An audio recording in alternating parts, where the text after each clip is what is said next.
देवेंद्र फडणवीस 5 वर्ष काहीच करत नाही, निवडणूक आली की ते हेदे करतात असं मनोज जरांगे पाटलांनी पुन्हा फडणवीसांवर निशाणा साधलेला आहे। तुम्ही राजीनामा देऊ नका, गोरगरिबांचे प्रश्न सोडवा, मनोज जरांगे पाटलांनी फडणवीसांना सल्ला दिला आहे।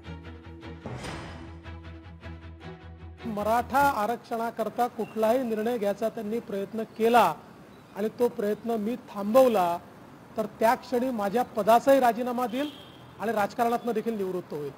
याचं कारण एक लक्षात ठेवा, आजपर्यंत मराठा समाजाकरता जे काही निर्णय झाले ते एक तर मी केले, नाहीतर शिंदे साहेबांनी केले आणि शिंदे साहेबांच्या पाठीशी भक्कमपणे मी उभा राहिलेलो आहे।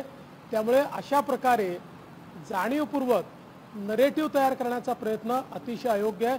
मी पुन्हा एकदा सांगतो, शिंदे साहेबांनी जर या ठिकाणी सांगितलं की मराठा आरक्षणाकरता त्यांना निर्णय घ्यायचा आहे आणि त्या निर्णयामध्ये मी निर्माण केलाय, मी निर्णय होऊ दिला नाही, त्या क्षणी राजीनामा देईल आणि मी राजकारणाचा संन्यास देखील देईल।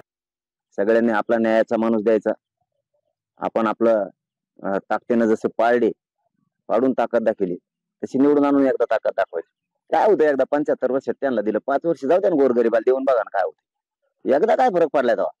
5 वर्ष तुमचं 75 वर्षात एवढं वाटोळ झालं या जनतेच्या राज्यातल्या 75 वर्षात। एक 5 वर्ष बघा ना गरीबाकडे, गरीबाच्या हातात द्या ना, बघा कसा बदल होतो। प्रश्न तुटणे फडणवीस साहेबांनी जर ठरवलं एका दिवसात आरक्षण मिळू शकतं, त्यांनी जर नाही ठरवलं तर जसं धनगरांना शब्द देऊन आता 10 वर्ष झालेत एसटीतून आरक्षण देतो म्हणलेलं, आजपर्यंत दिलं नाही आणि पुढेही कधीच देणार नाही।